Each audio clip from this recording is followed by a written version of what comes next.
था।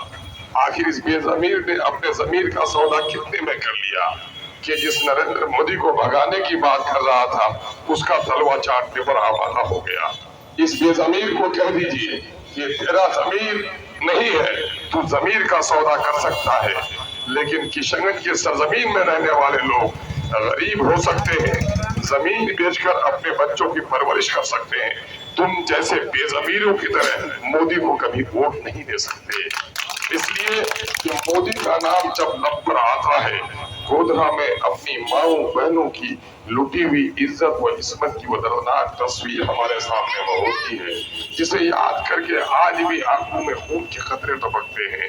जब भी मोदी का नाम लिया जाता है, हमारे सामने में गोधरा की वो दर्दनाक तस्वीर होती है कि बाप भाई और बेटे के सामने में औरतों की इज्जत को तार तार किया गया है। ऐ गयूर लोगों, मैं आपके हाफजा को दावत देने के लिए आया हूँ। जो भूल जाए, कुत्ता डंडे को भूल जाता है, रोटी के टुकड़े के लिए फिर दौड़ कर आता है। इंसान बेइज्जती को नहीं भूलता, भूखा मर जाना पसंद करता है, लेकिन अपनी गैरत का सौदा नहीं करता। याद करो कि क्या नहीं हुआ हमारे साथ। बिल्किस आज भी वो बहन जिंदा है जिनके बच्चों के सामने में उसका दरिंदों ने रेप किया। ऐ कुलचतियों के नेता, तू छोटा मोदी बनकर आया है, तेरे तीर को तीर समझ कर लोग नीतीश कुमार का धोखा नहीं खाएंगे। नीतीश कुमार का अपना कोई वजूद बाकी नहीं रहा है। जब भी पार्लियामेंट में मुसलमानों के खिलाफ जो भी कानून बना, चाहे तलाक बिल का मसला हो, शरीयत पर हमले का, चाहे 370 कश्मीरी मुसलमानों की आजादी का, चाहे सीए का काला कानून जो मुसलमानों को सामने में रखकर बनाया गया, मोदी ने का हमेशा नीतीश कुमार ने साथ दिया है। नीतीश और मोदी को अलग समझना ये हमारी नादानी होगी। तीर को तीर समझना भूल है, हकीकत में ये नरेंद्र मोदी का भूल है। आप जान लीजिए, आज नीतीश कुमार प्रधानमंत्री का उम्मीदवार नहीं है। अगर तीर को वोट देते हैं तो आप नरेंद्र मोदी को वोट देते हैं, जिन्होंने गुजरात के कातिलों का समर्थन किया है। ऐ मेरे गैरतमंद भाइयों, बस्ती पड़ोस में भी किसी की बेटी की कोई इज्जत दिखता है, आप उसे इज्जत नहीं देते। सरेआम हजारों बेटियों की जिन लोगों ने इज्जत बर्बाद की है, उसका साथ देने के अगर उठोगे तो यकीनन ये कल खुदा के हाथों को जवाबदेह होना पड़ेगा। ये वोट नहीं है, ये अल्लाह की अमानत है। इस अमानत को किसी जालिम के हवाले किया तो कल हिसाब देने के लिए तैयार रहिए। अख्तरुल ईमान वोट का सौदागर नहीं है। अख्तरुल ईमान को अगर एमपी बनना होता, इन पार्टियों ने फसामत की। मौलाना के इंतकाल के बाद राजद ने भी और कांग्रेस ने भी मुझे टिकट देना चाहा, लेकिन मैंने कहा कि इस वक्त माझी की, पासवान की, क्वेरी की, कुर्मी की सबकी अपनी सियासी जमात हो गई है। मुसलमान किनारे हो गया है, इनकी भी अपनी सियासी जमात होनी चाहिए। मैं सिर्फ एमपी की नहीं, आपकी नस्लों को जमात देने आया। याद रखना, जिस जिस्म में सर नहीं होता है वो लाश होती है। जिस बस्ती का कोई सरदार नहीं होता वो बस्ती बर्बाद होती है। जिस कौम का कोई अमीर नहीं होता वो कौम भी मानिंदे लाश होती है। मैं आपको गैरत दिलाने के लिए आया हूँ। गैरतमंदों को आज दाढ़ियां नोची जा रही है, टोपियां उछाली जा रही है, बहनों के बुर्के और बेटियों के हिजाब फाड़े जा रहे हैं, नमाज की हालत में लोगों को लात मारा जा रहा है। अगर आप भी हमारी आपकी गैरत का जगह और इस जगह से अगर कोई भाजपा के नुमाइंदा को वोट देने के लिए तैयार हो जाए तो तुम्हारे गैरत और तुम्हारे ईमान की मैं खुदा से सलामती की दुआ करता हूं। मेरे भाइयों, कुछ लोग कहते हैं कि हमारा तो पहले से जदयू छिनून है। मैं कहता हूँ, चौराहे पे एक दुकानदार था, वो पहले कसाई का काम करता था, बकरे काटता था। अब बकरा काटना छोड़ दिया है, जिससे तुम हर बार गोश्त खरीदते थे। अब वो काला जानवर काटने लगा है, तो दुकान बंद होगी कि नहीं बंद होगी?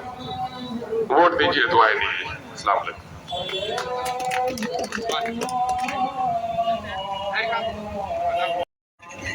कर सभी को हदायत कानून जलालत का तेरा हो जाए दूर। तेरे बंदा तेरी ही काम पर चले और रखे डर। माँ चाहो कभी ना गुनाह पर सीधा जलूम हिदायत कर रहा पर। नमाजी को अल्लाह नमाजी फरमा अल्लाह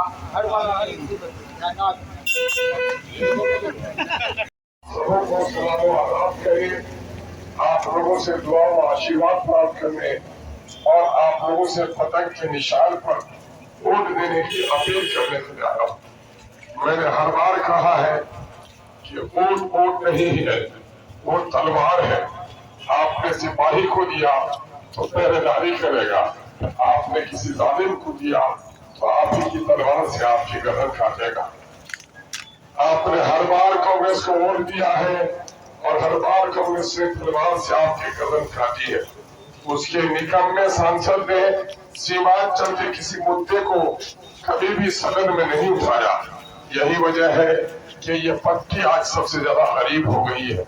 मेरे दलित, हिंदू, मुस्लिम सभी साथियों से हमारी गुजारिश है कि वोट के दिनों में हम धार्मिक और जातिवाद के नारों में बह जाते हैं और सैलाब जब आता है तो हिंदू मुस्लिम सब बहते हैं। हमारी मुसीबतें ये हैं, हमारी खुशियां भी ये होंगी। हम आपसे गुजारिश करने के लिए आए हैं कि आपने हमें से उन पार्टियों को वोट दिया जिन लोगों ने सरकार बनाई, लेकिन सरकार बनाने के बावजूद भी आपको कोई फायदा नहीं मिल सका है। जिन लोगों को आपने वोट दिया ये मंत्री बन गए, ये पार्टियों के गुलाम हो गए, कभी भी आपकी समस्याओं को नहीं उठाया। इस वक्त बाबरी मस्जिद के तुड़वाने का काम बीजेपी ने नहीं सिर्फ किया बल्कि कांग्रेस ने मूर्तियां बनाकर हिंदू और मुसलमानों में दुश्मनी पैदा की। मेरे हिंदू मुस्लिम साथियों, याद रखो, न इस देश से हिंदू खत्म होगा न मुसलमान खत्म होगा। हिंदू और मुसलमानों की दोस्ती खत्म हो जाए तो भारत का बड़ा नुकसान होगा। हम उठे इसलिए हैं कि सबको इंसाफ दिलाए। आज मुल्क में मोदी ने जो नफरत का माहौल पैदा किया है, इससे हिंदू और मुसलमानों में दूरियां बढ़ रही है। कहीं दाढ़ियां उखाड़ी जा रही है, कहीं टोपियां उछाली जा रही है, कहीं बेटियों के बुर्के फाड़े जा रहे हैं और कहीं नमाज की हालत पर लोगों को लात मारा जाता है। ये भारत की मर्यादा नहीं रही है। हम अपने समाज को किधर ले जा रहे हैं? जरा दिल पर हाथ रखकर सोचिए। ये नरेंद्र मोदी का जो उम्मीदवार या छोटा मोदी बनकर आया है, उसको पहचानिए। आज 3 महीना पहले वो नरेंद्र मोदी भगाओ का नारा लगा रहा था, लेकिन अपने जमीन का सौदा कर आज वो नरेंद्र मोदी का तलवा चाट रहा है। मेरे भाइयों, आपको याद होगा कि गोधरा में किस तरह से मोदी के सरकार में मुसलमानों की बेटी और बहू की बेआबरू किया गया। मेरे हिंदू भाइयों, ये मत समझना कैसे वो मुसलमानों की बेटियां थी, वो भारत की बेटी थी। हाँ, आपका वादा था पीछे तो आपका नहीं है हमारा।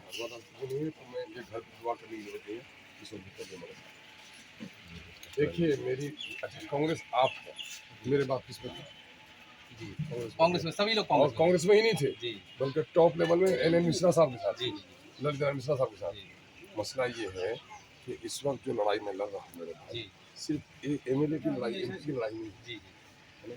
बिहार में अपनी क्यादत खड़ी, जी, इसलिए मेरा साथ है।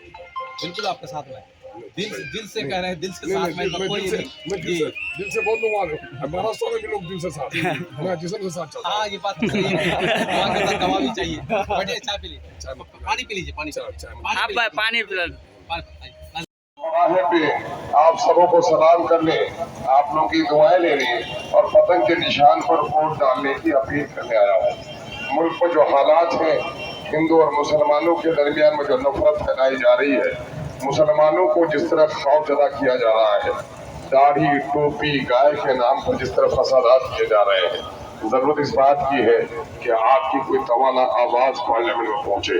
निकम्मे और नाकारे लोगों को पार्लियामेंट में पहुंचाकर कौम का बड़ा नुकसान हुआ है। कांग्रेस और भारतीय जनता पार्टी दोनों ने हिंदू और मुसलमानों को लड़ाकर अपनी राजनीतिक रोटी सेकी है। मेरे भाइयों, सीमांचल बहुत करीब हो गया है। हिंदू और मुस्लिम साथियों, उठो, इस वक्त MIM को वोट दीजिए और बैरिस्टर असदुद्दीन अवैसी के बाजू को मजबूत कीजिए। जाहिर है बैरिस्टर असदुद्दीन अवैसी न मंत्री न मुख्यमंत्री की लड़ाई लड़ रहा है, वो सीमांचल की बेबसी की लड़ाई लड़ रहा है। इस बेबसी की लड़ाई में अगर हमने और आपने आज उनका साथ न दिया तो हमारी नस्लें कभी हमको माफ नहीं करेंगी। हमें उम्मीद है आप वोट देंगे, दुआएं देंगे, कामयाब बनाएंगे और आखिर ईमान को अपनी खिदमत का मौका देंगे।